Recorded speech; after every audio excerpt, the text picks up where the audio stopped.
Buddy. Hey, buddy. You had a meeting like 5 minutes ago, bro.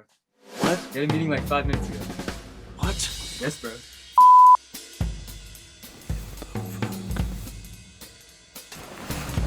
Fuck. Wait.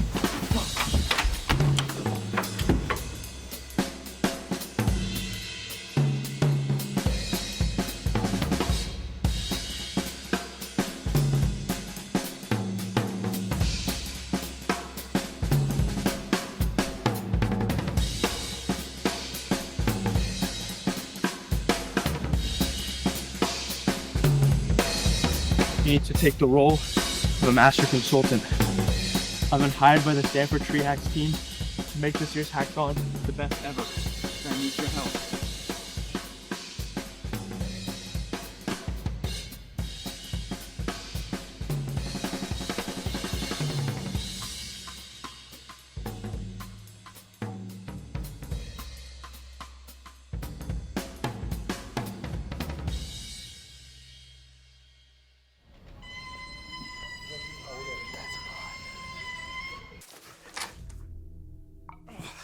Guys, I'm so sorry. There's so much traffic and I just got a little delayed. We're gonna get started right now with the presentation. I'm so sorry. I didn't know this was gonna happen. Let's get started. Guys, I'm really sorry about this. I didn't understand this was gonna. I'm really sorry. So again, oh my God, I'm really sorry about this. I didn't know I was gonna be this late. Let's get started. Okay, so as you guys hired me to make TreeHacks the best it can be, right? And I'm here to do that. I'm here to do that for you guys this year. TreeHacks 2026, it's gonna be fantastic. Dude, what the f is wrong with you? We paid $30,000 for this. Like, this is ridiculous. This is like a fifth grader's PowerPoint. It's like God, okay. school presentation. What is wrong with you? Come on. Andrew, Wait. I have an idea. I'm sorry, I lost my train of thought. TreeHacks is gonna be fantastic this year. And we're gonna start off with a build that's gonna be massive letters that spell out TreeHacks.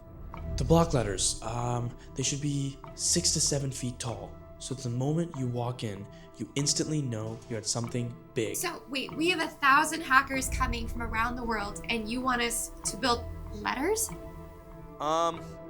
Yes, wait, no, sorry. That's obviously just the beginning. We're gonna do something even crazier. You need a centerpiece, obviously. What about a big tree? Start with a sturdy trunk made from PCB pipes and spray foam. Paint it brown and call it wood until it vaguely looks like a tree. I guess that could work. Okay, that's good. But That's how good. about That's good. some builds that are more competitive? You know what I like? I like arcade games. No, that's too boring. I think we need something Okay, more exciting. something that screams Stanford. You're right. Stanford's a really quirky school. Yeah. We can. Something like quirky. Sorry, just 1 second. I pulling out my notes. I think I have to admit something to you guys. I have an idea to make TreeHacks so quirky you won't even believe it. It's gonna be a chicken banana piano. What the f? Hear me out. It's gonna be rubber chickens controlled by some sort of horn pushing thing, and then the bananas are actually gonna control the pushing thing. It's gonna be a rubber chicken banana piano. What do you think? Wait, I honestly love that idea. I love it. Yes. That's exactly what I'm saying. TreeHacks is gonna be fantastic this year, and it's because of things like this, and it's because I think I did a great job. I hope you guys enjoyed all these builds. It's gonna be great. And I'm not stopping there, because I have one more idea. A Tesla coil. Wait, no, absolutely not. The fire marshal is not gonna approve of this. No. I know a guy. Hey, come here. I need you, come on. This is your time. Come here. This is the man who's gonna make TreeHacks happen. Guys, so this is a Tesla coil. A Tesla coil is a high-frequency air-cooled resonant transformer that creates high-voltage electric arcs. The arcs themselves stem from a resonant rise in the secondary coil, which stems from an alternating magnetic field from the primary coil, which takes 350-volt. What can I say? All right, take your stuff, man. Get out of here. Come on. I'm telling you, I got this all figured out. It's going to be a fantastic TreeHacks. We're going to have Tesla coils. We're going to have trees. We're going to have letters. It's going to be fantastic. What's next? I guess that could work, but how about some builds that are more competitive? Oh, something kind of like an arcade game? No. We need something more exciting. Okay, some more competitive builds. So that's why I'm thinking we build an RC car. An RC car that you don't drive. Instead, you think into motion. Yes, that's my idea. This open source BCI build lets hackers control a real RC car using brain signals, turning raw neural data into steering and speed in real time. All right, I think that's it. I think I've given you guys some fantastic ideas. I hope you guys enjoyed it. What do you guys think? Do you guys have any questions? Nope. Sounds good to me. Welcome to TreeHacks! Hello and welcome everyone to TreeHacks 2026! My name is Tice. I'm Rachel. And I'm Hannah. And we're the directors of TreeHacks this year. Our team of 30 students has spent the last 8 months putting together what we think is the most incredible hackathon. And we have so many amazing things we can't wait for you guys to experience. So, some of you may have seen our post about a mystery keynote speaker. Raise your hand if you've seen it. And now keep your hand up if you asked ChatGPT who it was. And now turn around and look at your neighbor and give him a high five. And let's hear it for Sam Altman. But we didn't stop there. We've also got Partovi, Garry, David Holtz, Chelsea Finn, and so many other amazing speakers joining us this weekend. But first, let's give a round of applause to everyone who helped make TreeHacks happen this year. This includes Stanford, our sponsors, our wonderful organizing team, the faculties that will be cleaning up after you guys, the security who I hope is not going to be cleaning up after you guys, and everyone else that helped make TreeHacks 2026 happen this year. Let's give them a round of applause.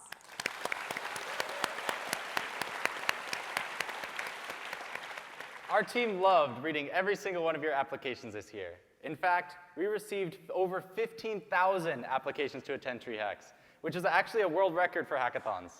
So yeah, give it up for that. Woo! Being in this room is no small feat. I want each and every one of you to take a look around and look a little harder, because it's Valentine's Day weekend and you guys are here. In this audience, we have someone who's won 19 hackathons. We have someone who's written code running on a SpaceX rocket. Someone who's hacked the secure enclaves of AMD, Intel, and Nvidia chips. Someone whose startup already has $7 million in revenue. Someone that cured a girl of leukemia and then built a $70,000 medical device for just $150. Someone who made a motorized couch. Someone who trained rat neurons to play Doom. Someone who 3D printed a rocket and launched. I think they're beginning to get the idea here. Basically, what we're trying to say is we've set the bar super high for all of you guys this year, and we all think you're awesome. We know you're all going to be working incredibly hard this weekend, but we also encourage you to go out and make plenty of new friends this weekend. This year, we have really, really fun events planned, including llamas, robot fighting. What else do we have? We have lightsaber battles. Lightsaber battles, that's right, and so much more planned. We also have a state-of-the-art hardware lab with over $100,000 in hardware equipment, including DGX Sparks, Jetson Nanos, and so much more. And if making friends isn't your thing, we can't help you there. But thanks to our amazing sponsors, we have, drumroll please, over $500,000 in prizes to give out this weekend. Yeah? Hey, well, what's stopping us from giving out some prizes right now? That's a good point. Thanks to Logitech, our official peripheral sponsor, let's give out some mice. Woo! All right, you want to I go? wonder if I can get it all the way to the balcony. I don't think it's possible. Oh, no, that was close. I just threw it directly. One more. Here, I'll go over here. These mice are a little hard to throw out. And if you caught one of these mice, make sure to stop by Logitech's workshop tomorrow to claim your MX Master mouse and keyboard. That's right. All right, without further ado, Why don't we get started? Let's get the show started, guys. All right, sounds good.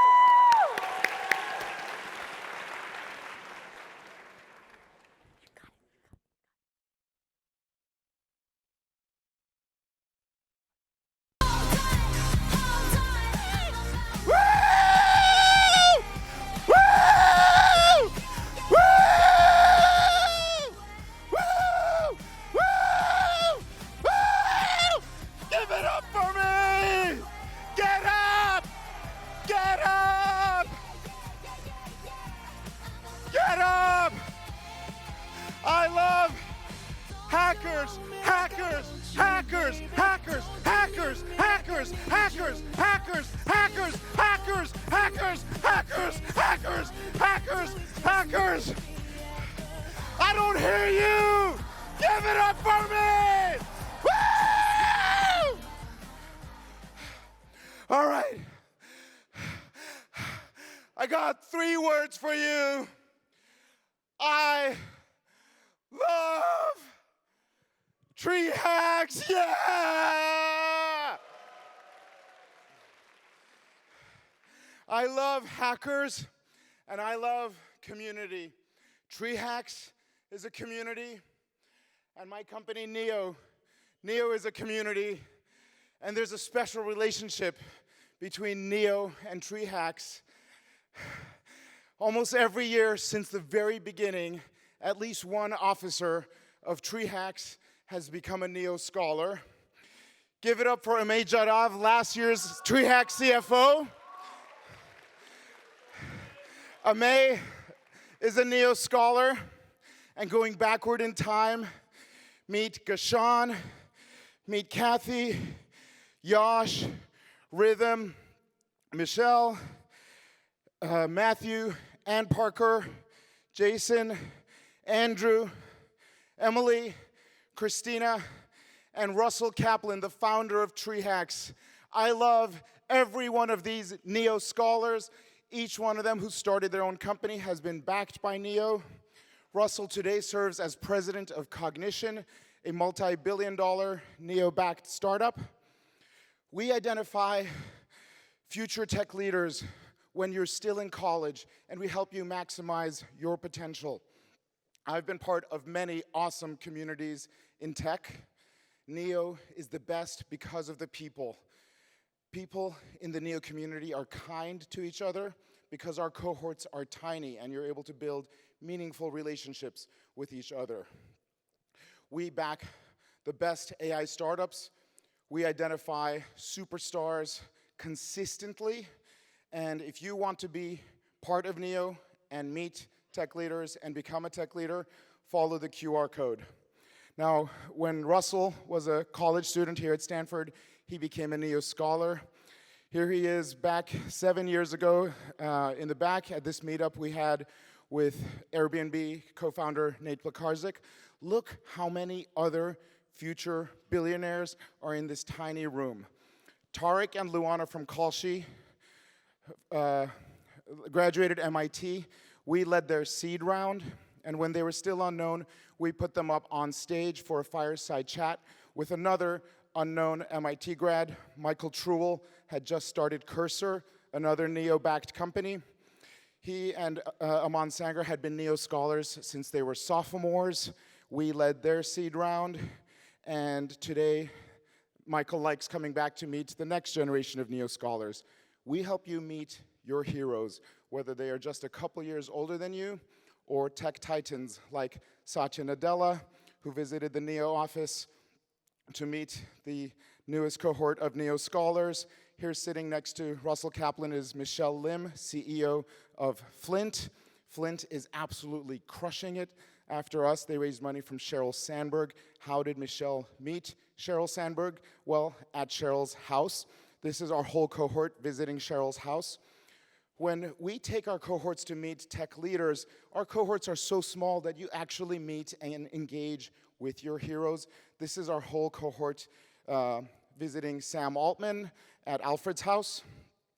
And today I have some news to share with you. It's not public. It won't be public until next week, but we are making our cohorts even smaller. We're so confident about our ability to attract and identify superstars, that we are betting more money on fewer startups. Also, Neo Accelerator, our best known program. Neo Accelerator is over. We're replacing it with something better that is for both college students and startups. If you want to learn about it and get access a week before the rest of the world, follow the QR code. Finally, meet Walden Yan. I love Walden. Walden was a Neo scholar. We saw the greatness in him. We put him on stage when he was a Harvard student here with Susan Wojcicki. He dropped out of Harvard to co-found Cognition, now a multi-billion-dollar AI giant. Walden is here tonight. He and I are hosting a Q&A at midnight back at Huang. Join us. We want to hear your questions. We want to share our stories. We would love to meet you. I love you. Enjoy TreeHacks. Meet me at midnight and apply to Neo. Thank you. Woo!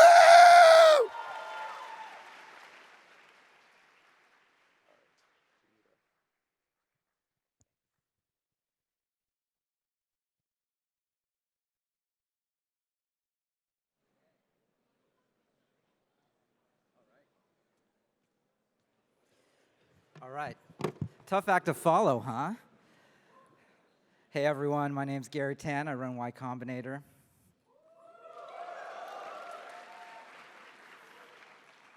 Thanks for bringing me back to the farm. What a beautiful place we're at. Look at where we're at. Thank you for bringing me back to Memorial Auditorium. Stanford is where it all started for me as well.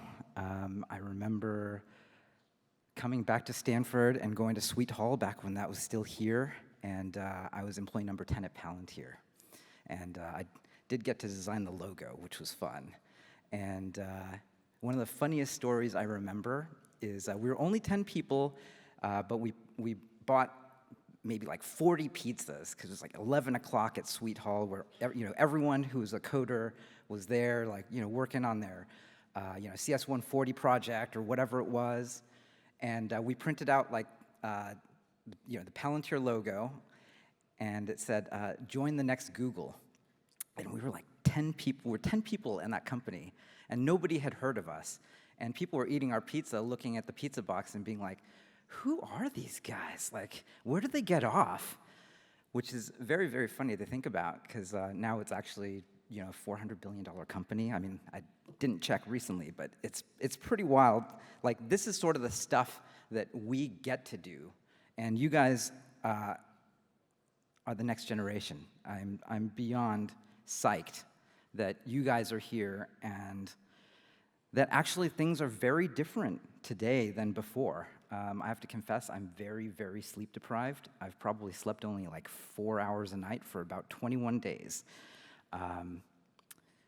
Which is really crazy, because I spent 10 years after my startup in 2008 really not coding at all.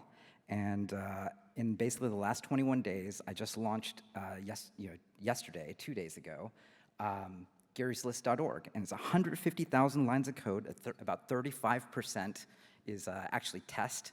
Like, the quality on the code is better than what I did for my entire startup. And the startup took $5 million.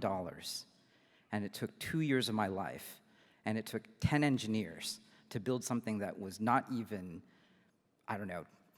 60% as good as what I made in my nights and weekends while I have a full-time job at YC. So we're in like a totally different moment. Like, I was able to do the work of literally like who here saw the Steve Yegi article about coding today? He compared an Anthropic engineer to 1,000x that of a Google engineer at its peak. And so something happened at the end of November. It totally blew our minds. And then now, basically half the world, I think, is losing their minds coding. And everything has changed. Money is no longer the limitation. Code is no longer the limitation. And the only limitation left is actually your ability to step outside of yourself and your needs. I need to start a startup. I need to create a business. I need to create a product. That's your need. But can you sit across from someone who has a problem that isn't your problem? And can you reside in their shoes? Can you understand intimately what's going on? And to feel what it's like to be them? And then to feel in their heart of hearts, what is it that they truly need? What do they truly desire? When you get into Y Combinator, you get a t-shirt on the first day. It says, make something people want. And the make something part got 1,000 times easier. We think of the world as sort of, the world of software can be built by about 20 million people on the planet.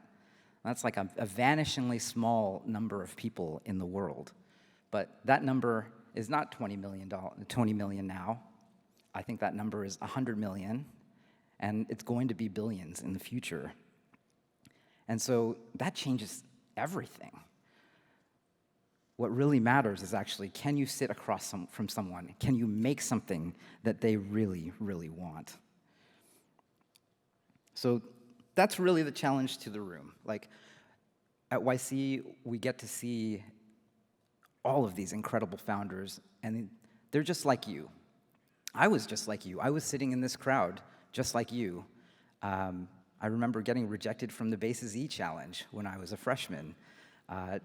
Do you know who my co-founder was for my startup my freshman year at Stanford? It was Stephen Cohen, and he went on to co-found Palantir.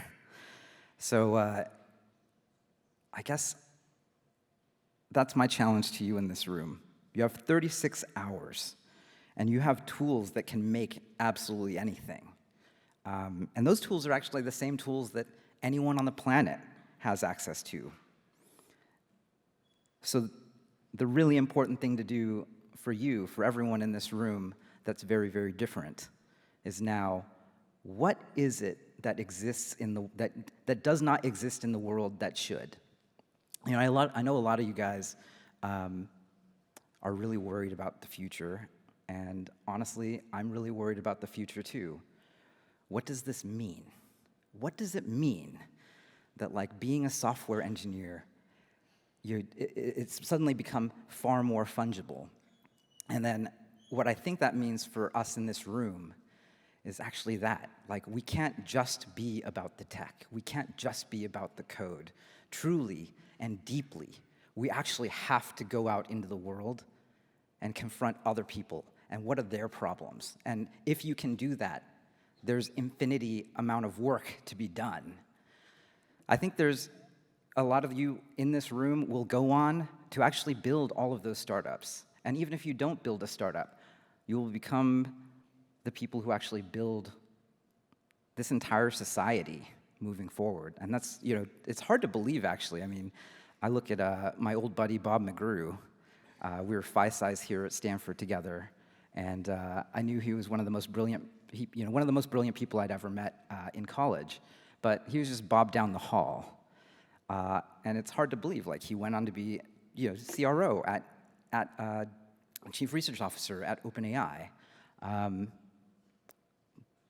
All of you in this room have an incredible obligation to society to actually raise the bar.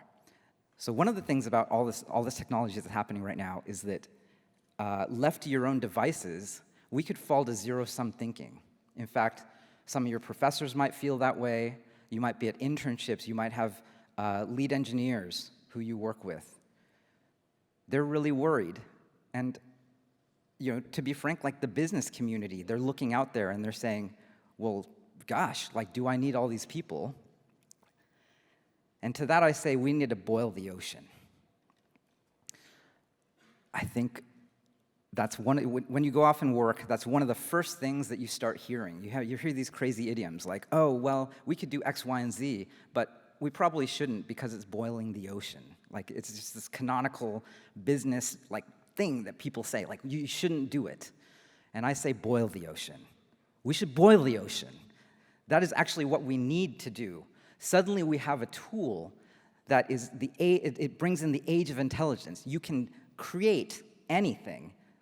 I have friends who run companies worth billions of dollars, And about a third of them are also sleeping about 4 hours every night. And they're pushing their teams. And they're not firing people.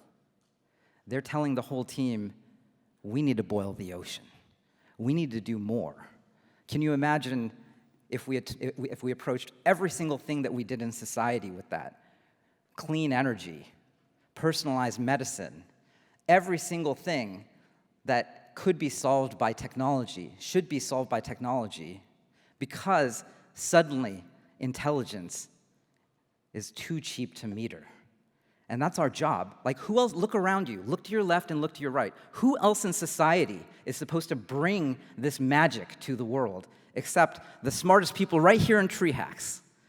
And so TreeHacks is not just a 36-hour, it's not just a hackathon. It is actually the proving ground for us to go build the future. And so you need to increase your ambition. Let's boil the ocean. And in 36 hours, maybe you can't boil an ocean, but you could probably boil a lake or two. So, the world's changed. A lot of you are addicted, so am I. But that addiction, the only one that really matters, is your addiction to understanding other people and making something people want. That's the only moat left. Go kill it.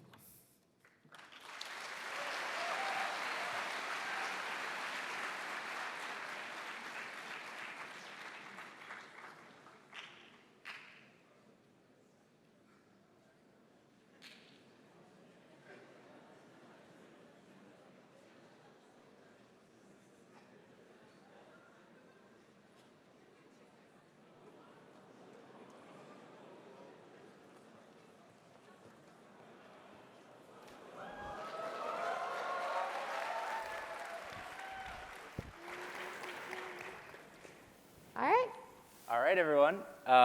So how many of you are Stanford students? Raise your hand. Okay, pretty good. We got a lot. How many of you in your years at Stanford lived in Donner? We got a few. Well, Sam was actually a Donner resident. And yeah, so why don't we start there? Do you remember moving in on your first day at Stanford over here? I do. I haven't been back to campus in so long. I'm feeling inspired to go walk by it after this because I have such fond memories of that first day. It was I'm sure for all of you, it was a very strange experience, but it was awesome as soon as I got here. Do you have any favorite memories? Any building climbing, tunnel diving? Yeah, I was mentioning this backstage. It's sort of, when you go to a place you haven't been in a while, all these memories that you forgot about come back. And very near here, early in freshman year, a bunch of us went steam tunneling, which I don't know if people still do, but it was a cool rite of passage at the time. One of the people that we went with was not told you had to put the cover back on. So they kind of left the cover off. We went down and looked around and whatever and came back, and there was a car, the professor's car, that had fallen into the open manhole. I thought I was going to get kicked out. It was first few weeks of school. But I had totally forgotten about that, and it's fun to see. My memories are, Stanford is awesome. And I just have very happy memories of that time.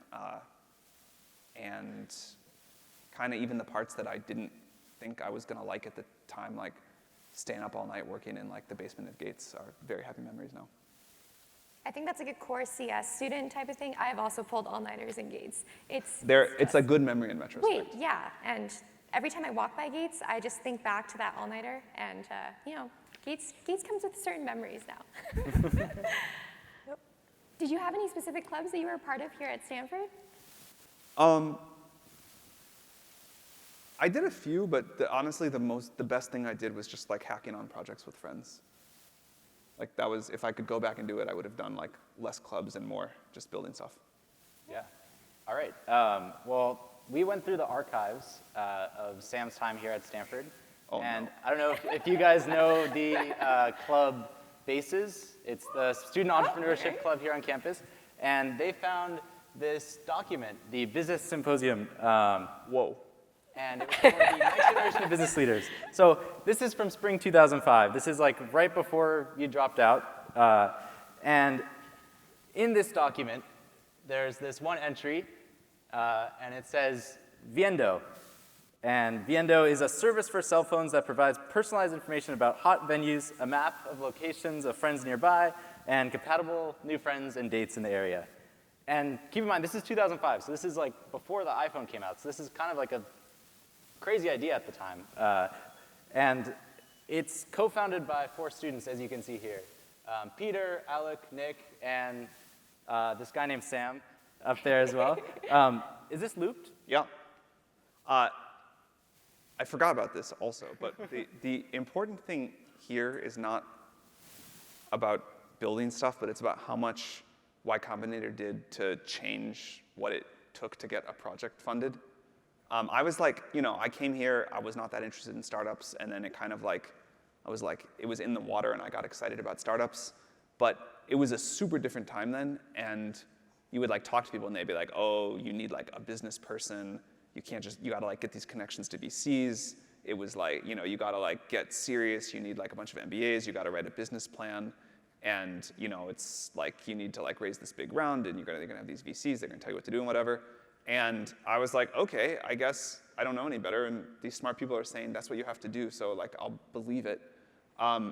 This was right around this time is when Y Combinator launched.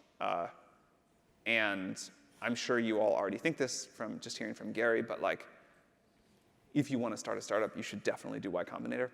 And it's an amazing thing. But before YC, like in the dark ages, this is what you had to do. Like you had to go do business plan competitions, which are, business plans are a waste of time, business plan competitions even worse waste of time. But this is kind of what you were stuck with. Like this was how you could get things out in the world. And in the 20 years since, things have changed like unbelievably for the better. Yeah. So how long were you working on this idea before like you discovered Y Combinator? And I was like hacking on like a project. That was another thing. Like this, like many other things, did not start intending to be a company in any way.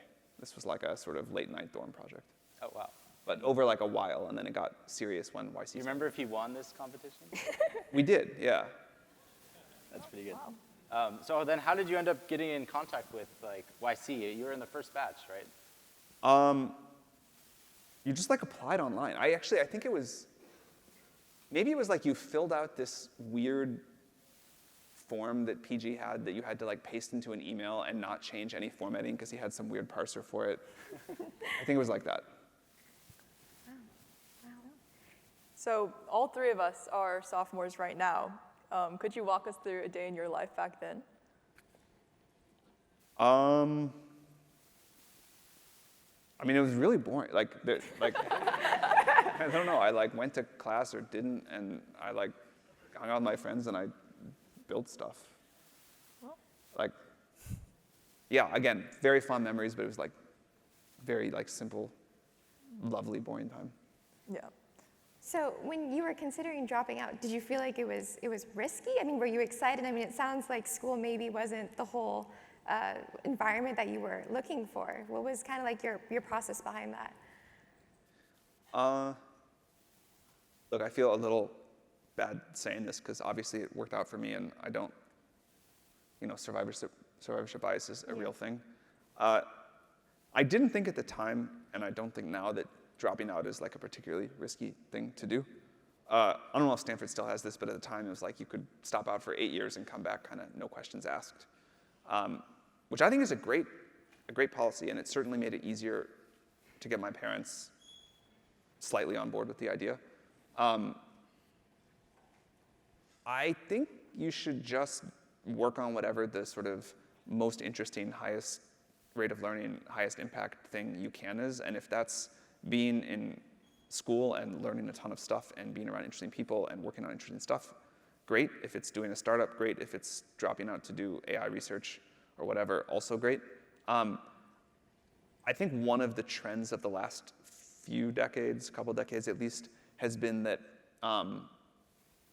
the default path has gotten relatively less good, and the option space of what you can do and still be really successful and happy and have a great impact on the world has increased and increased and increased. And as the society gets richer and freer and more capability with a better technology tree, and like, I think that will just keep going. So it didn't feel like a crazy or risky thing to me at the time. I think if I were a student today, it would feel like even more of a, that's totally something I could consider. Yeah. My parents didn't like it. Yeah, that makes sense. That makes sense. Wow. So you raised over like $30 million for this idea, which, you know, is like kind of considered like seed round today. I mean, I was going to say, that's like a pre-seed. It's like, it was a lot of money at the time. Yeah. How did you do this? I mean, what did Like the pitch 17 look like? GPUs now or something. Wait, no, that's exactly right. Well, one thing that is cool about Stanford, and particularly so at the time, is it had like a good on-ramp. It was like very well connected to the whole like VC machinery. Yeah. And Y Combinator also was helpful there. Yeah. It was, maybe, there were less VC firms and less money at the time, but they were extremely focused on Stanford as like a source of ideas and people. Mm-hmm. Do you remember any like stories from that YC batch or from founding? Like, did it go really well all at first, or like, what was that process like? Actually, it felt like still being in college. Everybody was like pretty young at the time. We kind of like would stay up late talking or working on computers, and it felt like, it felt shockingly not that different. And I've heard a lot of people say this that have done YC or not, that have dropped out to do startups.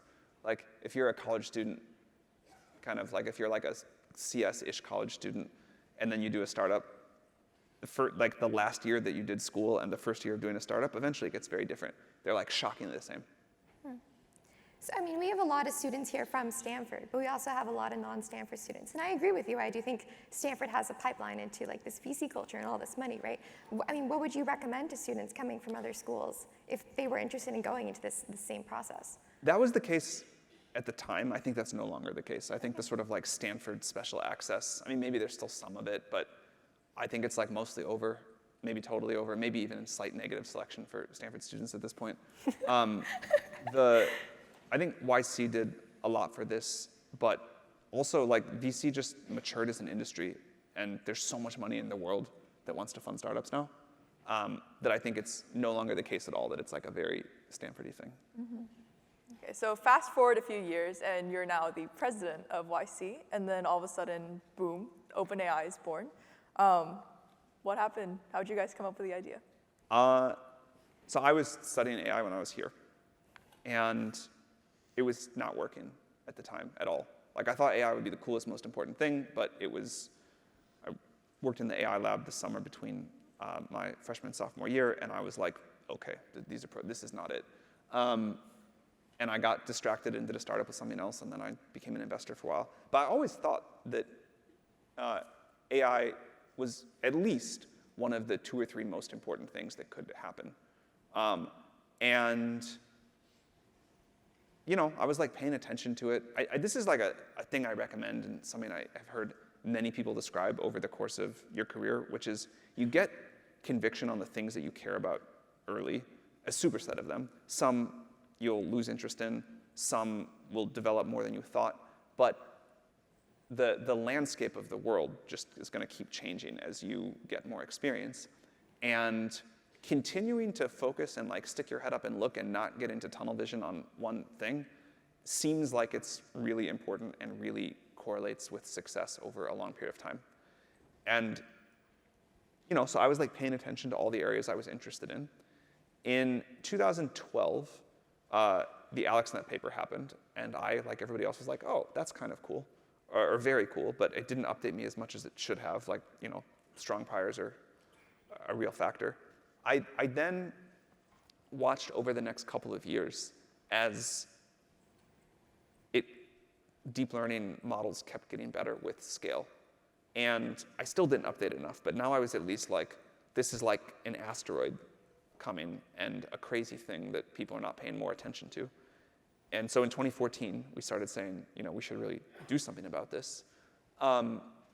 it was incredibly unpopular at the time. Like we said, we want to make an AGI lab, and all the like elders of the field were like, you're insane, you're a scammer, this is like, you know, AGI is 100 years away, none of these approaches are gonna work.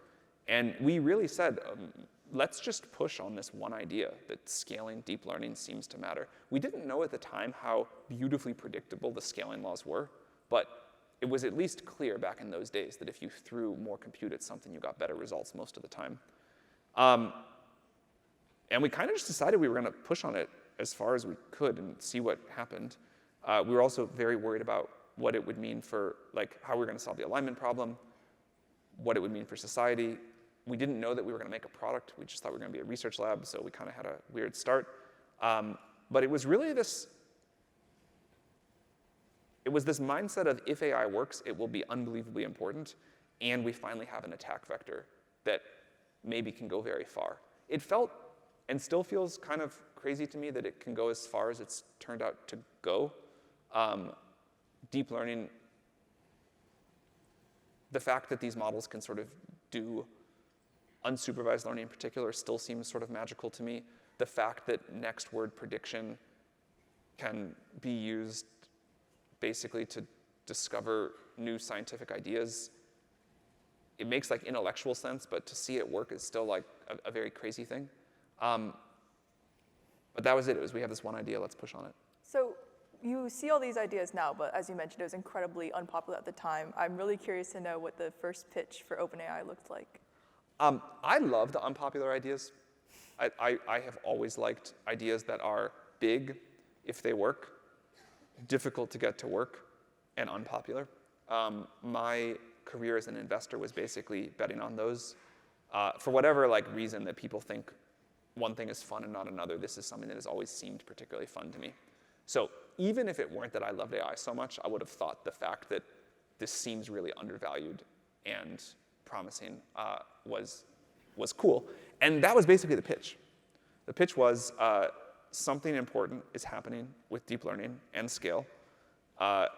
We don't know what we're going to do with it. We don't know where it's going to go. We had a bunch of ideas that turned out to be wrong on the hops along the way. But we're going to push on this, and something good is going to come out of it. And other people are undervaluing this. So it was like, that was really the pitch. It was not a great pitch. Well, it worked. How'd you meet your co-founders? I had known Greg forever. I was an early investor in Stripe. I think he was the first employee, and I was like brought in to help close him. And we had stayed in touch for the sort of decade or whatever in between. Ilya is this sort of genius and godfather of the field, and I stalked him at a conference. And then later we started talking about doing a startup. Wojciech I met through kind of the like weird AGI nerds network of the Bay Area at the time, and John, one of the others, connected me to, and Elon. I guess, yeah. That's a separate So how did founding feel on this time with OpenAI compared to your experience with Looped before? I mean, this was really a weird one. Like the degree to which OpenAI was not meant to be a company is like very hard to overstate. We had no idea that we were going to ever do a product. Yeah. We thought we were just going to do research papers. As we got going, it became clear that there was going to be a lot more economic value along the way than we thought. We kind of had this conception that you were going to build this super intelligence and you're going to have this like crazy thing happen all at once, and we learned that was not quite the right picture. We also realized that instead of needing the few $1 billion we thought we might need, you're going to need like hundreds of billions of dollars. Mm-hmm. And so it evolved, but at the start it was like, we're going to be a research lab. Actually, one of my most vivid memories of OpenAI, very first day, been all this drama to get it started.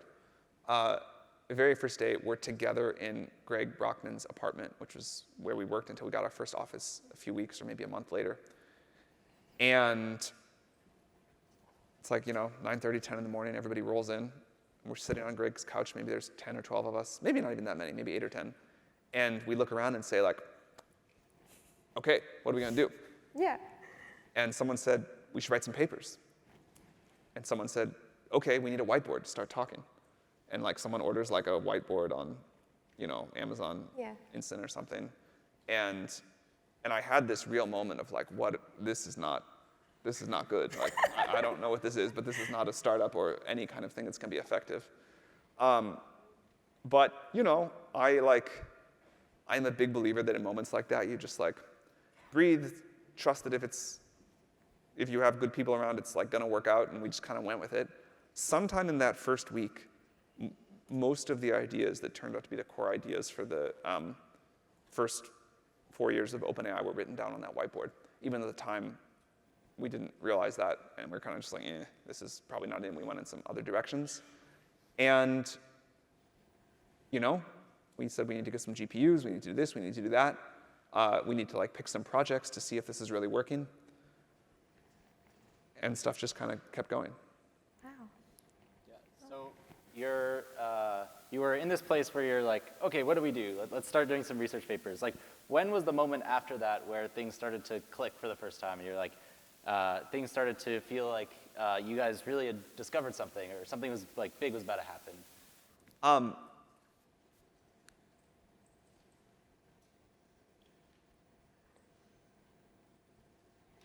There were a few moments, I think it was not just one, but the felt sense was it was like miracle after miracle.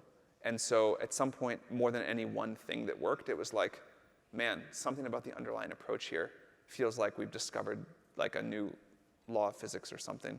And it was like great to get Dota working or the robot hand working, and then eventually the first language model.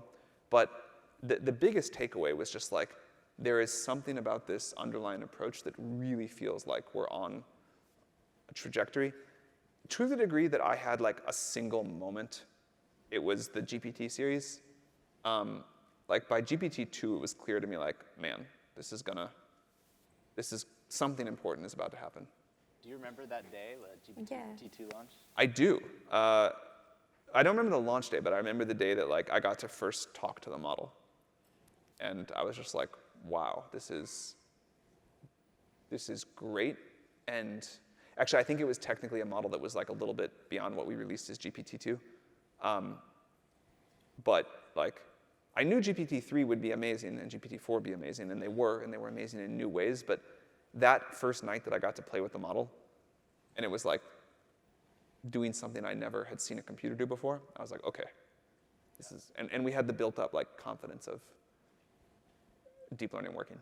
Yeah, and you initially withheld that model, GPT-2, right? Like, at what point did you feel like we were ready, or like what just made you decide that the world was ready for these models?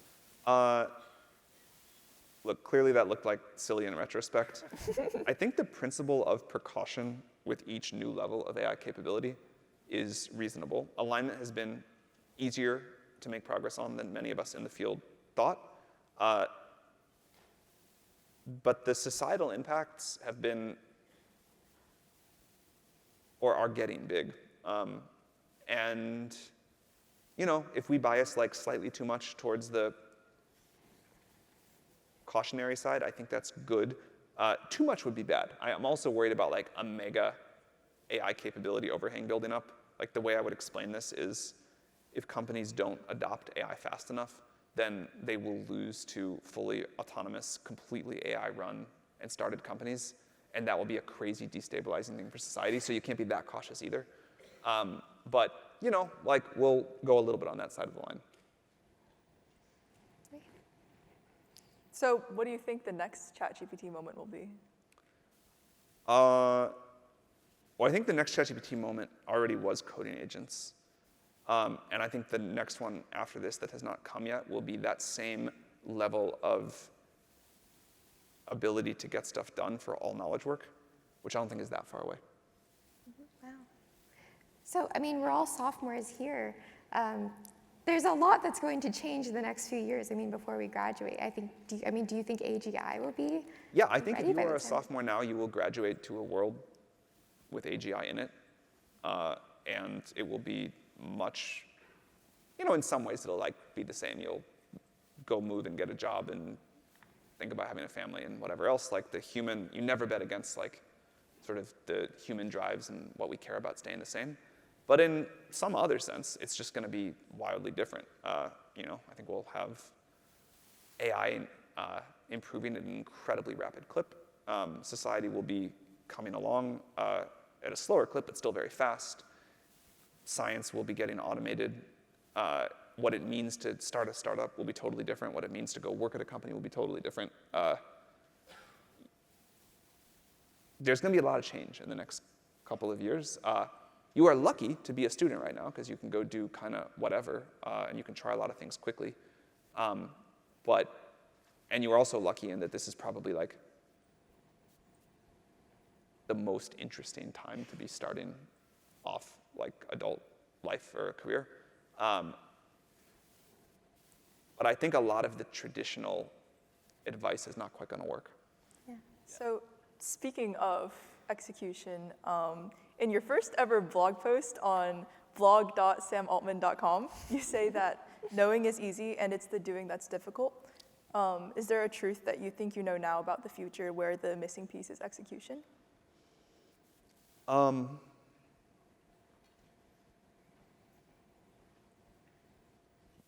Well, I think that's just generally going to continue to be true. Knowing is easier and easier. Like you get the help of these AI tools. Getting stuff done is easier too, but it's easier for everybody, and so you have to like compete with everybody else trying to get stuff done in the world. It is for sure true that what one programmer can do now is like mind-bendingly different than what you could do a year or 2 years ago. A year ago, let's say. It is also true that the people that I know that are using these tools the most effectively say it has never been harder to do their work. And I suspect this trend is going to keep going, but like, man, watching these people who are really good at using AI coding tools have like 12 agents running all the time and like these complicated custom harnesses that they're constantly evolving. Like the tools have gotten unbelievably good, and the ability to use them to be at the top of the game, I think, has never been harder. And you think this will apply across like all verticals, not just coding? Look, eventually you will just say like, hey, Mr. AI, please like make me my whole startup and do everything and do a great job. I'll help you with whatever you need. But between now and then, I think it'll apply to all verticals. Given that these models are becoming more and more powerful then, and we have people that are running this many coding agents, there's definitely some of y'all in the audience here. What should people be working on and focusing on then? Like, what do you think is the most important problem in the world right now?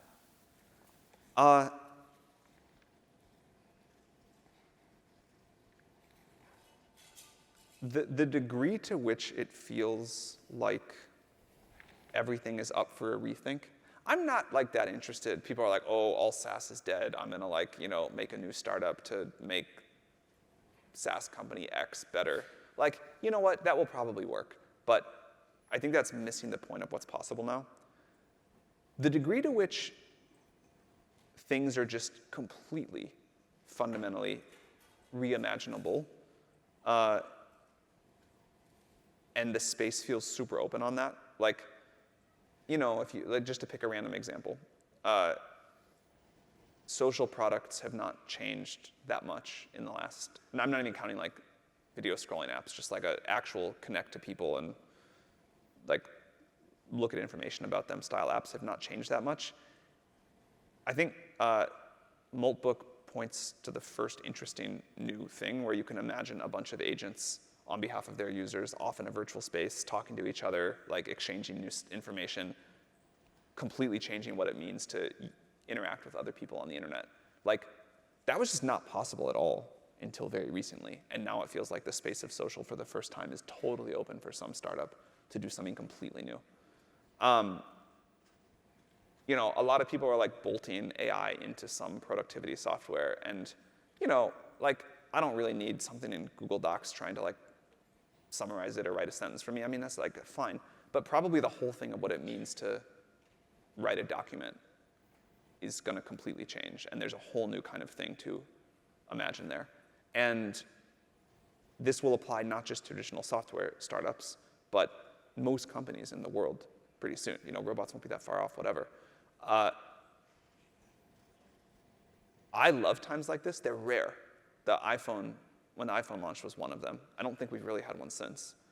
And the fact that this time not only can you use the technology to do these things that you could never do before, but the fact that you can use technology to like make the product or make the company so quickly and with so few people,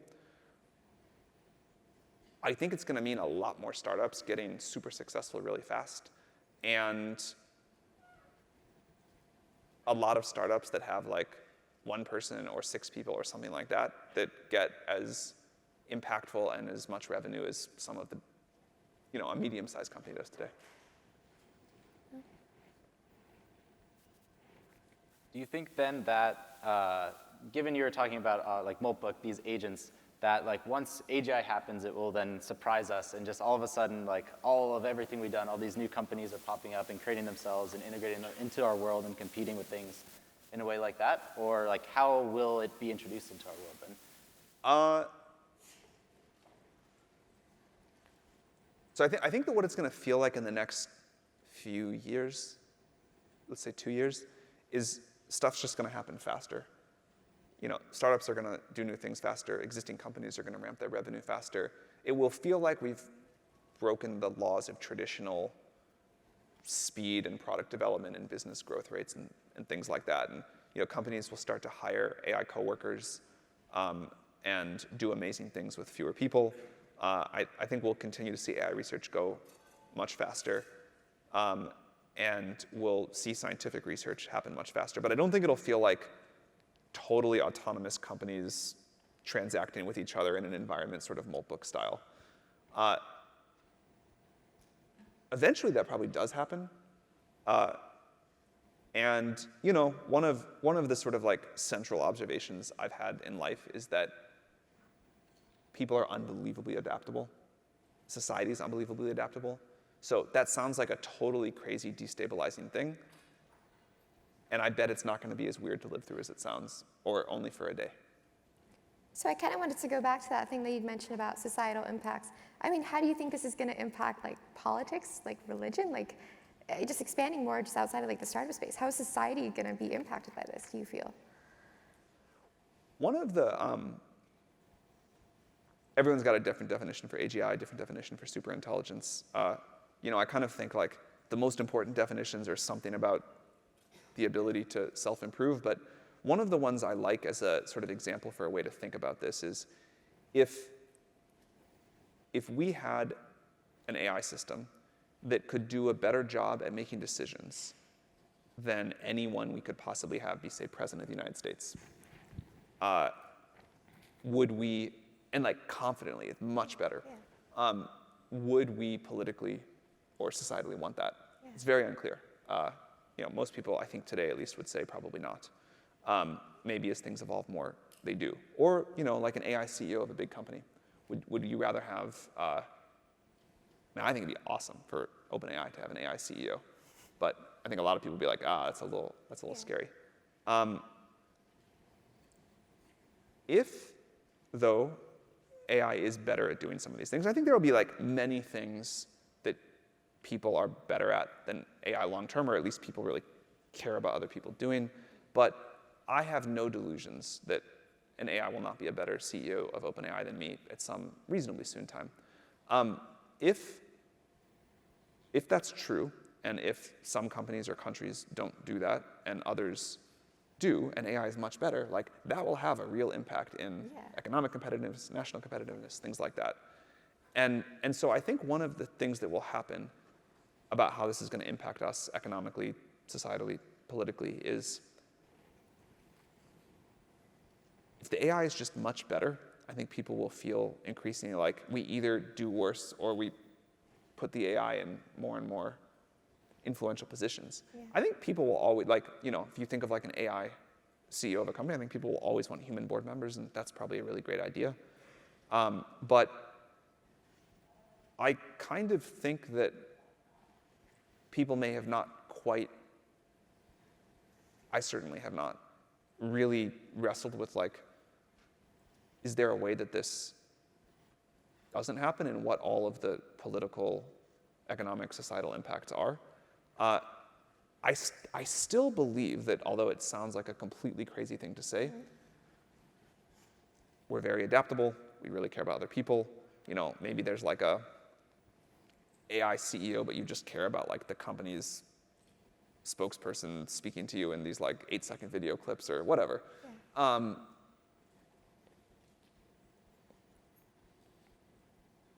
I think I'm not a jobs doomer at all. I mean, a lot of the current jobs are going to go away or be heavily changed, but human desire for being useful to each other, to compete with each other, to like create differential status, to do something fulfilling, to express creativity, that is not going to go anywhere. And maybe the jobs of 100 years from now look nothing like the jobs of today. Yeah. Nor do many of the jobs of today look much like the jobs of a few hundred years ago. But I'm confident we'll have stuff to do. I'm confident we'll really care about other people and less about the machines. And then beyond that, yeah, I think we're just like, AI is going to get ever more competent, and we're going to want to use it for more and more things. Awesome. All right, so we're going to go into a quick Q&A segment now with questions from the audience. I would love like hard questions I've not heard before. We have a Slack channel, Sam Altman Q&A. Sam Altman Q&A, guys. And a lot of you have put in questions. So we're gonna start off by reading some of the questions that were already submitted, I think since we posted it yesterday. But we encourage you guys to submit more questions. And then if you really, really like a certain question, we want you to just reply with some sort of emoji so that we can see it and we can ask Sam. Awesome. All right, do you want to start off? To get started, you were talking about like OpenAI potentially having a AI CEO. So if you ask a question that's kind of related to this, about like, say OpenAI becomes this like end-all be-all company that can do anything because its CEO is an AI.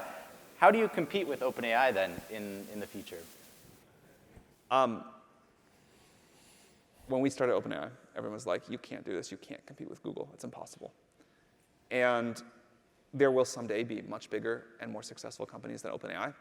They will not do exactly what OpenAI does. You may steal our users. You may do some other thing. You may like have a replacement product. It will not, very unlikely to be exactly what OpenAI does.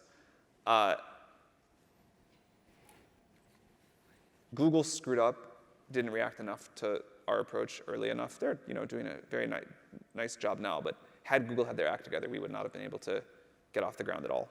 And they had very smart people. It's just big companies have big company problems. Someone in this room, I hope, will do the same thing to OpenAI. We sell intelligence for what I think of as a very low price. You have probably the biggest option space of any startup, of startups that have at any time in history. If you try to make like an exact copy of ChatGPT or Codex or frontier models in an API, probably not gonna work. There's so much other stuff to do. And the best thing of all is to figure out, we were talking about this earlier, like things that are just going to totally change now. Take your pick. We're not going to be able to go do all of those things, and neither is any other company that is not a startup and that has this sort of like freedom to be a little bit weird and decisive and pull together a band of rebels. Just go do that. It always sounds really scary. I remember how many like very wise people said, you can't start an AI company. Google's just going to crush you. Maybe they still do. I don't know. But just like go at it. Amazing. Yeah. OK, well, I can ask the next question.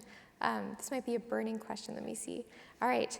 News reports say OpenAI is burning cash very fast and could face liquidity pressure in the future. How do you plan to handle this? And is this situation really as serious as you think the media reports it to be?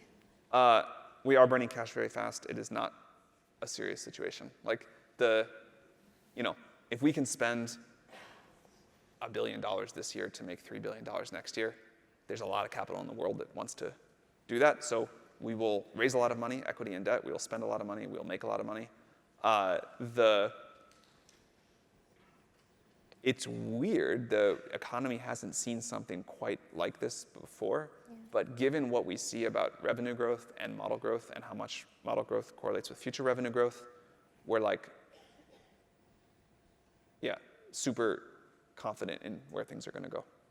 Yeah. So we've got another question here. It's, Sam, are you really happy? I am actually one of the happiest people I know, but I didn't used to be. I used to be a very anxious person. A thing people say to me all the time is like, you have a miserable job. You have all the stress. You have all these people coming after you. You have like crazy bad shit. You know, so many things happen to you a day. Like, how do you not have a mental breakdown? And my answer to that is like, I just figured out what it was going to take for me. Like in my 20s, when I realized I was not particularly happy and certainly not particularly calm, I figured out what it was going to take for me to get happy and calm. I think people find their own paths there, but meditation was a big part of it for me. And it's kind of like a one-time thing. And now, like, even when stuff is really hard, like really painful, a thing I kind of learned in meditation that always stuck with me is that everybody thinks the opposite of a bad experience is a good experience. So if I'm having a bad experience, then I'm not happy because I wish I were having a good experience. And the kind of like a big mental shift for me was to reframe it as the opposite of a bad experience is no experience. And someday that'll happen to you and you'll miss the bad experiences too. And, you know, like I have a lot of days where it's very stressful and very hard and a lot of things go wrong. I'm so grateful for them.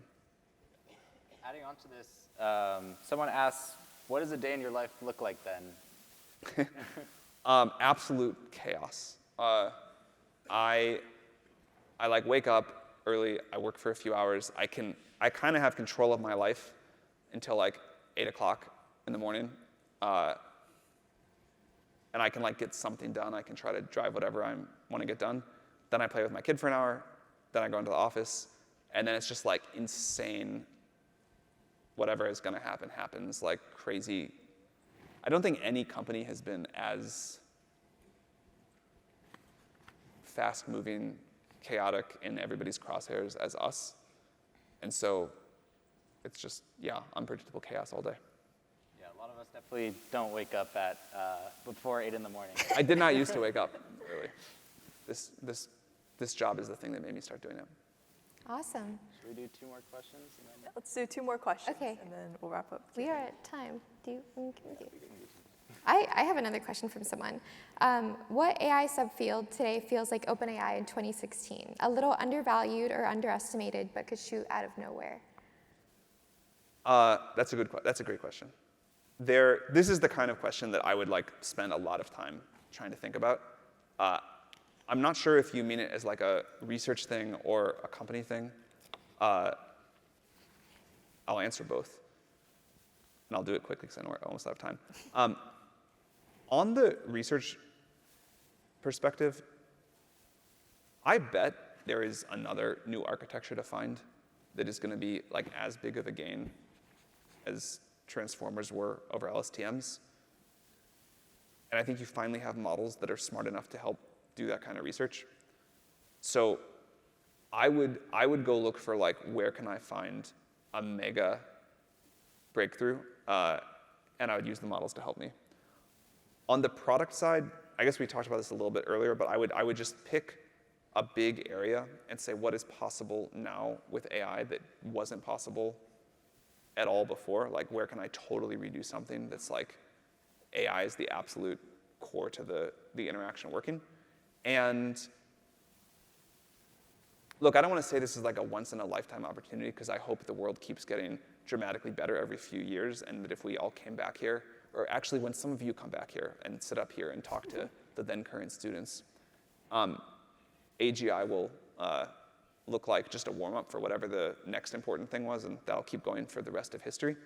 But this is at least the best time ever so far. And what you can do now is so crazily exciting that I think you should probably try to figure out how to take advantage of this moment. Yeah. Oh, And one last question. A lot of labs like XAI and Google have their own data centers and even custom silicon for inference. Does OpenAI have any interest in developing hardware as well, or stick to external partners? Why or why not? We have a big custom silicon program. We're very excited about our inference chip, and clearly the world wants a lot of cheap tokens, and I think what we're working on there will be great. We have a very deep partnership with Nvidia. We do all of our training on Nvidia. We also use them for a lot of inference. But we are excited to be doing our chip and our system. Building data centers, I would love to not have to do that. If we have to at some point, we will. That's, like, you can't do everything well as a company, and that's like a big, intensive thing to do. If we can just design a great rack and have other people operate those and build the crazy buildings around them, that'd be awesome. Thank you, Sam. Everyone, let's give it up for Sam. Thank you. Thank you for having me. Should we take a quick photo with the crowd? Yeah. We got our photographer. What do you want to say? Cool. All right, guys. Should we kneel down? Should we move over? No, it's fine. 3, 2, 1. Thank you. Everyone, Thank you. 3, 2, 1. Thank you. Thank you. Thank you. Thanks, guys. All right, now it's a sponsor.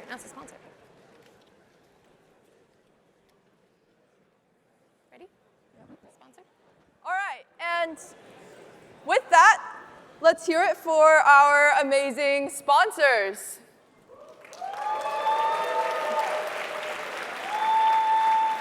First up, we have Logitech. Click someone. Where's the slide clicker? Who has the clicker? We live through extraordinary times. Advanced users are the driving engines of tech evolution. They redefine how we live, work, and play, shaping the future one innovation at a time. They must do more in less time. Learning, relearning, adapting, optimizing, transforming. This is where Logitech MX comes in. With seamless transitions, improved ergonomics, and multi-sensorial immersion. Logitech MX. Live better, work smarter, and dream bigger.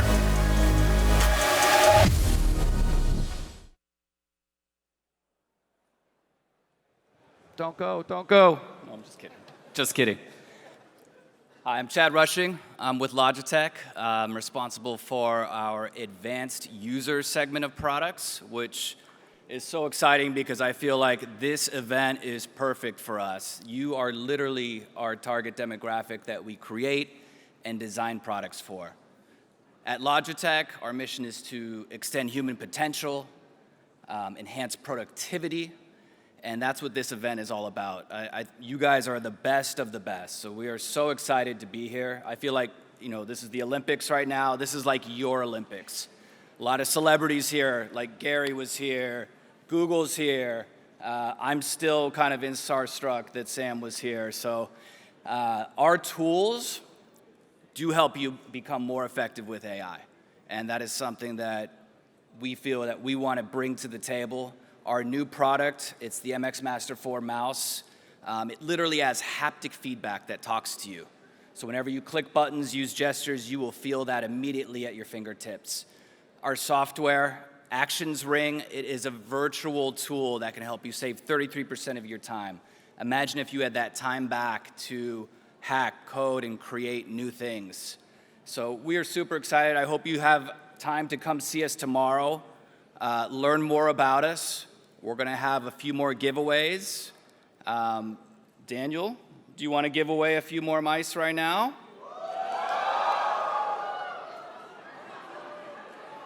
Oh, that throw sucked. And then Daniel, how many more giveaways do we have tomorrow? No way. That sucked. We have over 200 products we will be giving away tomorrow. So please come see us at our booth. It's going to be at 2 p.m. Thank you, everyone. Hope you guys have a great event.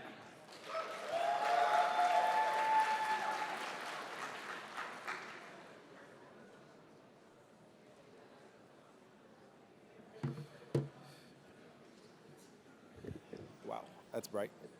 Thank you all to everybody who stayed. I'll remember all your faces.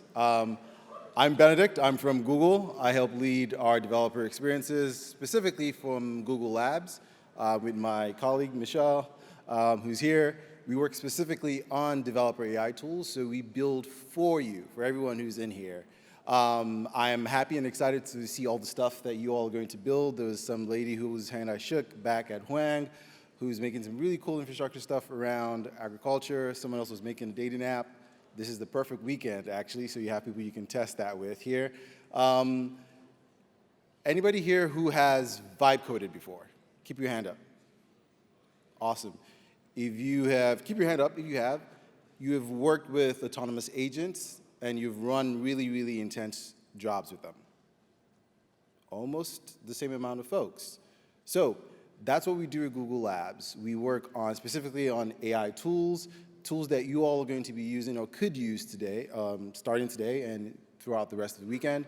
So if you're an engineer but you don't have a great design sense, we have tools for you to be able to use to say, hey, this is the idea that I have. Tell me what this looks like. And you can simply just prompt it. Now, if you're somebody who is maybe saying, oh, we're just a team of 3 and they're a team of 5, they're going to have an advantage, we have tools like Jules that actually help expand your team, makes your team infinite, so you can run multiple jobs. That other task that you might have had one other person run, you can have Jules run that task for you. Now, I'm hoping a lot of you will come up with great ideas and want to start your businesses. We have tools like Pomely that will actually help you start your own brand, and you can actually start your business not tomorrow, not next year, but today. So we're really excited to see all the things that you guys are going to be building this weekend. We have some really fun tools and some really good prizes and some maybe surprise prizes at the end for the winners of this hackathon. Really excited to see you all back at Huang. We'll have a booth there. I'll be there. Michelle will be there. Some of my other colleagues will be there.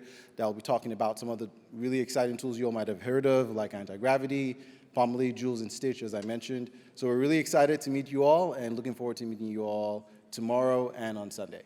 Thank you so much. Have a good one.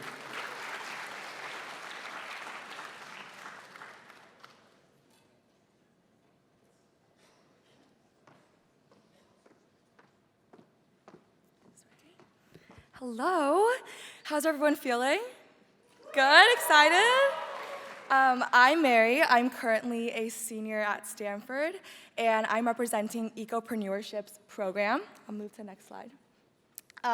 At Stanford, you will usually find me leading our energy club, our sustainable investment group, or Climate Week. So pretty engaged in the climate space. So I'm super excited to share a little bit more about the opportunities to get involved in sustainability.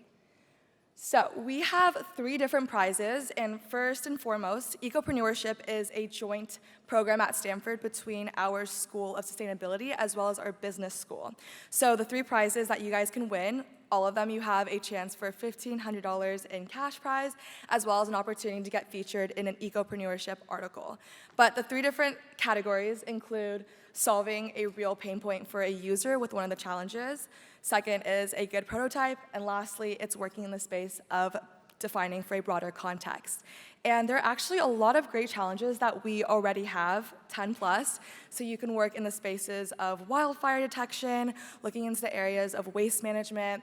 Personally, if I were hacking, I would be working in the energy space, so there are also opportunities to get involved beyond what is already presented in the challenges, but something for yourself that you're curious about or your team is curious about. Like I was saying, if I was building, I would probably be working in the geothermal AI detection space or something along energy efficiency. I will be here the whole weekend as well as my team, and we are so excited to support you guys. I really think this is a pivotal moment and opportunity for you guys, whether or not you are involved in the climate or sustainable space, to take a lens, take a look, and really create insightful information that can help progress. The previous information about boiling the ocean, I was joking with my friends that I hope we don't boil the ocean, but if this is the opportunity to create something great, then maybe create it, boil the ocean, whatever you may choose to do. But we are here for you all weekend. We are really, really, really excited and happy to support in any way that is beneficial and useful. Thank you, guys.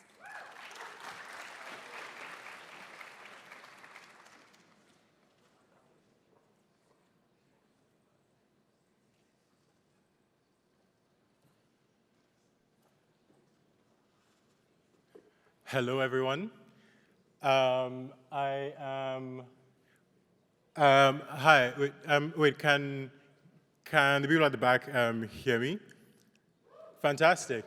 So I'm representing a small company called Anthropic.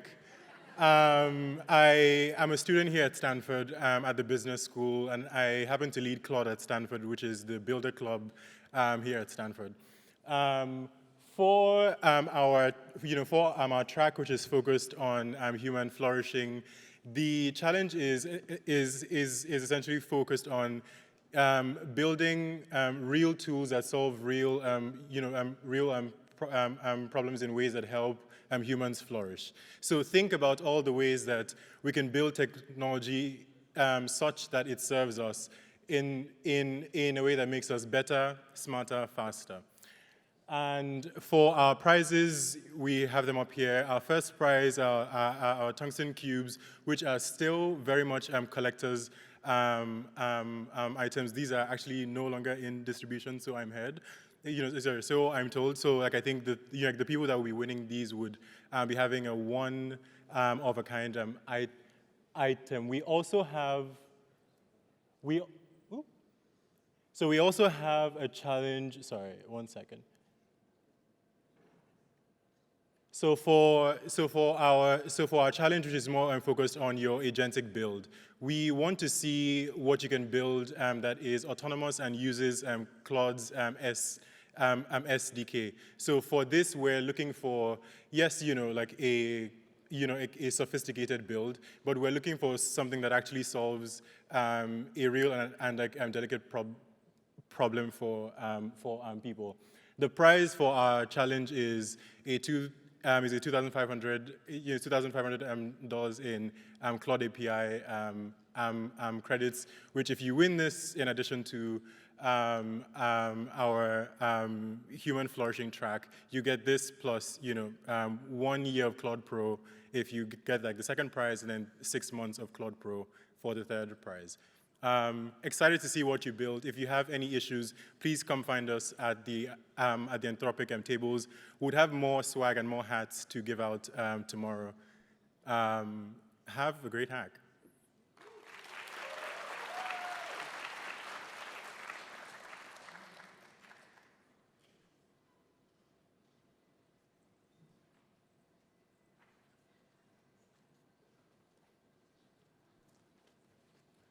All right, and for our education track, sponsored by Zoom, we have first place, $1,000 cash in Amazon gift cards, 4 Meta Ray-Bans, 4 smart glasses, 4 Marine Layer Zoom hoodies.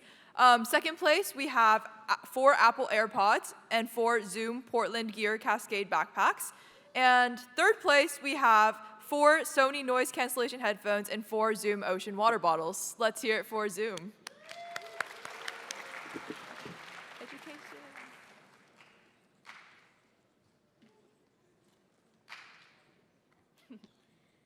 Hi guys, I'm Akriti. I'm an engineer at Open Evidence. If you haven't heard of us, we are a clinical decision support tool. So that's like a lot of words, but basically what we do is we take all the evidence that exists in the world, whether it's like medical evidence or like healthcare evidence, and we put it into a format that's really easy for doctors to access and really fast for them to access.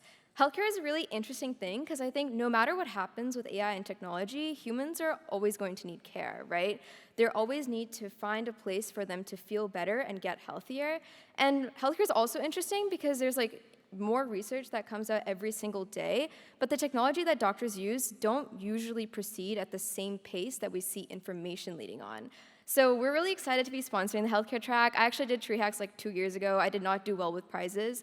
We made an app that was like detecting how drunk a person was based on their phone's accelerometer data, and that did not go well with judges, but I can already see a lot of ideas brewing in people's minds, and I'm really excited to see what you do with the healthcare track.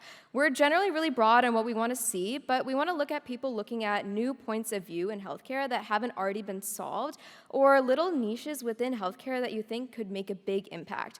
This could be anything from like maybe people going from an inpatient to an outpatient setting. This could be something like connecting a doctor in Nevada with research that's being done in California and the Bay Area. I think there are countless possibilities here, and we're really excited to see what you guys come up with.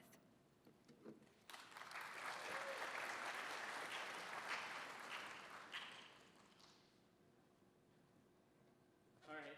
Hey, everybody. I'm here from Modal. We're a cloud infrastructure company. I don't know if you saw the news this week, but turns out we have Claude at home now. GLM5 from ZAI released, and I've been playing with it since a little bit before the launch, and it is the smartest model I've ever run on a GPU I controlled, and it's I'm able to replace myself in more and more parts of my job with code that I also run on infrastructure that I build with. And that's what we're trying to enable with Modal, with our serverless AI infrastructure.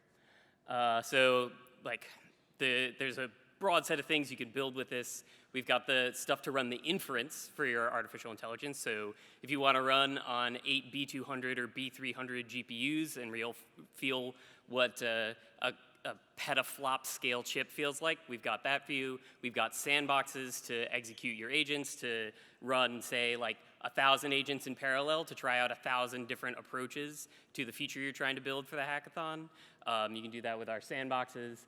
And this is infrastructure that a wide variety of companies that you've heard of or that you'll hear of soon build on, from Suno running music generation, folks like, I don't know, yeah, we've seen Cognition a number of times using us for sandboxing, inference, et cetera. So we got 2 prizes. One, like many of the other judges, we're interested in seeing what you can build that is like directly usable. This is, I don't know, if you were at hackathons a couple of years ago, it was like, yeah, can you make something that I can actually use on my phone? Now, the stakes are higher. So if you use our GPUs to serve a real-world need, create a real-world product, the first place for that, $5,000 in credits on the platform per team member.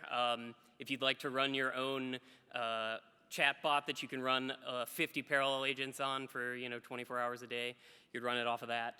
And a paid visit to our office, meet the team. It's a great opportunity to get hired, make connections. And the other track that we have is best use of sandboxes to build a company. So there's no hard requirement that you incorporate, but the idea here is that I think Garry, others sort of alluded to this idea that probably the first billion-dollar one-person company has already been founded. We'd like you to show us what that looks like. Take advantage of the ability to create computational environments at scale to do things that could not be done in 36 hours without this. And every participant gets $500 in credits, good for a year. That's a QR code that I made by combining stable diffusion models with a control net running on our infrastructure. It should scan. The lighting is a little funky in this room. This is not the only way to get the credits, so it's not load-bearing. And if you're interested in hearing more about both how to use our infrastructure and about open roles at Modal, come to my workshop. I think it's in an hour. Thank you.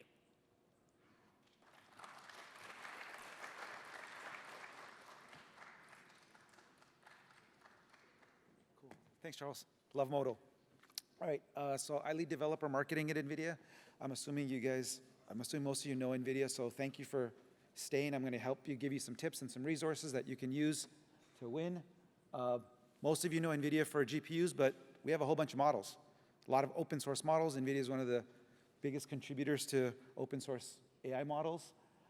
For our challenge track, we're asking that you focus on a multi-agent solution that you build on top of Edge AI. So we have Sparks, DGX Spark, provided by ASUS, that you can take out. We have Jetson Thors that you can take out. We want you to use one of the models, Nemotron or Cosmos. And you can also use Brev credits, which is you're basically renting a GPU. So that's the challenge track. Resources. Okay, a bunch of QR codes. This is where the getting started guides that will help you when you get those devices for you to work on. We also have a table. Come find us. You can ask us questions. We'll have mentors available. We'll have resources to help you out. Okay, so take a picture of that. The other thing is also models. So I said models. So models on Hugging Face. These are the models that you can use in your challenge track. Again, take a picture. Scan. I'll give it a second. See, you guys are in here, so you're getting all the tips and tricks. Okay, got it? Okay, so one more. Oh, sorry, join our Discord channel. Sorry, two more. Join our Discord channel. You can ask us questions. So you have people here that will help you, but we also have people that are, different time of the world, different place that can also jump in and help you answer questions. So you have people that will help you if you get stuck, okay? One more thing is we have a workshop. These two folks, Jay, I think, is still sitting over there. There you go, say hi, Jay. And Chitoku, I don't know if he's here yet, but they're going to do a workshop that'll go through and help you understand where you can get it started, what you can do with it. Again, people you can go bug. They're also going to not only do the workshop, they're also going to help be mentors through the hackathon, so you can go reach out to them, okay? Last, I'm sure you guys are all wondering, what are the prizes? Here's the prizes. You can take a picture, you can keep it if you want, but I'm not going to read it. It's just so you know what it is, a bunch of cool stuff. You're getting the big prize is the ASUS Accent GX10. So that is a same hardware as DGX Spark, provided by ASUS. Cool?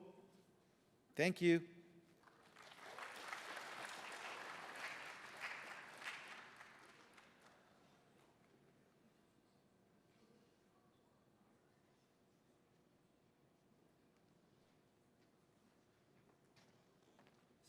Hello? Hello? Oh, okay. Hi, everyone. I'm Jay. I lead OpenAI's Innovation Labs, and we are incredibly excited to introduce you our OpenAI track. So for our team, it's pretty open-ended. We're just really looking for a lot of cool and fun projects that immerses themselves into our OpenAI ecosystem. So for example, are you using Sora's API to generate really cool videos? How about OpenAI's new voice model for like different tonalities? Of course, there's Codex. How are you leveraging Codex within your project? So that's what our team's looking for in terms of the track. And then maybe arguably the most interesting thing to you all is our prizes. So there's actually been a shift in our prizes. There's a lot more prizes for the first place winner. The third place winner will start with OpenAI swag, so a limited edition OpenAI branded backpack. The second place will also include 1 year of ChatGPT Pro as well as the backpack. And the first place, not only do you get the backpack and the Pro, you also get a personal invite to our HQ to have lunch with a lot of OpenAI engineers and a lot of leads, as well as a dedicated tour. But in addition to that, we give you a gift card to a Michelin one-star restaurant of your choosing, as well as a guaranteed, thank you, as well as a guaranteed OpenAI interview for your whole team. So, and then as I just quickly close here, I really want to echo Sam and Gary's sentiment that it's just incredible to finally be able to materialize like an idea and then build an app in just one day. And that's what makes us so excited to see everyone's project on Sunday. So with that, thanks and welcome to TreeHacks.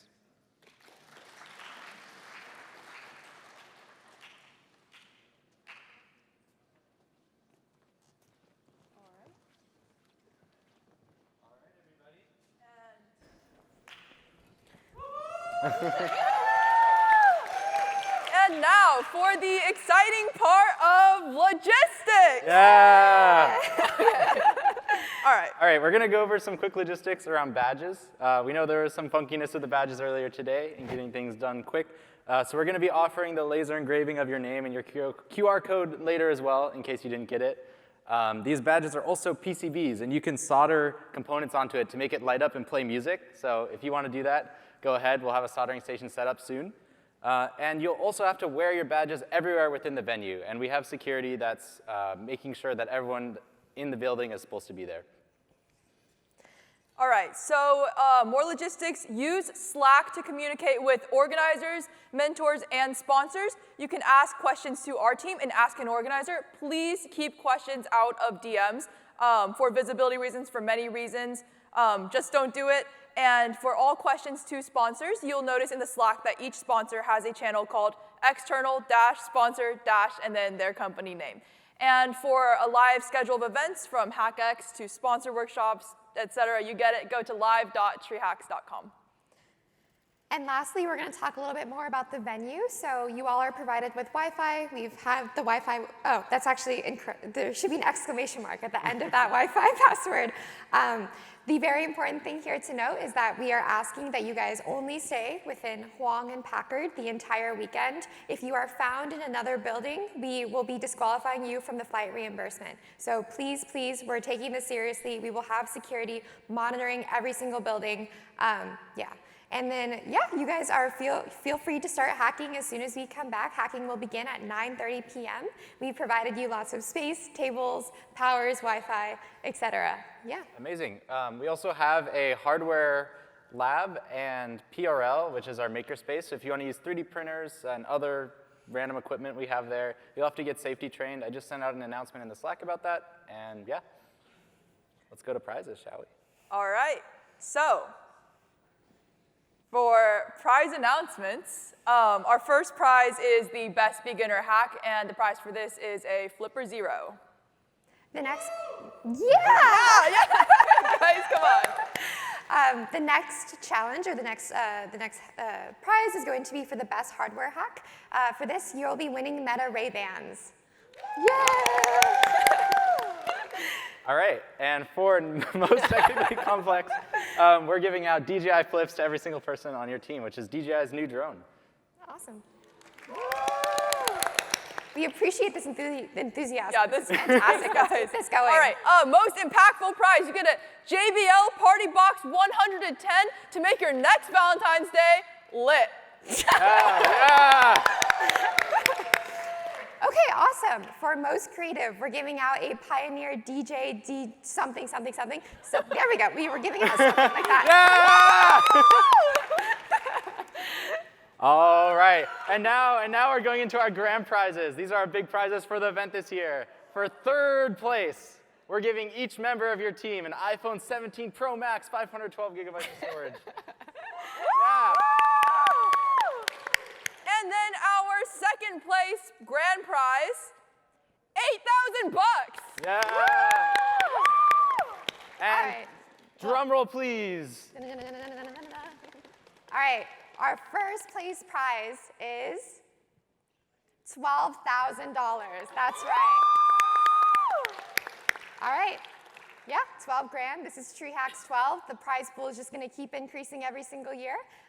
But I think this is the end of our opening ceremony. So thank you all so much for sticking around and coming today. It was such an honor, and we're so excited to see all the incredible things that you guys built over the course of this weekend. So again, hacking begins at 9:30 p.m. You all are free to go back to Huang and Packard to start hacking. Thank you all so much. Thanks, guys. Thank you, guys.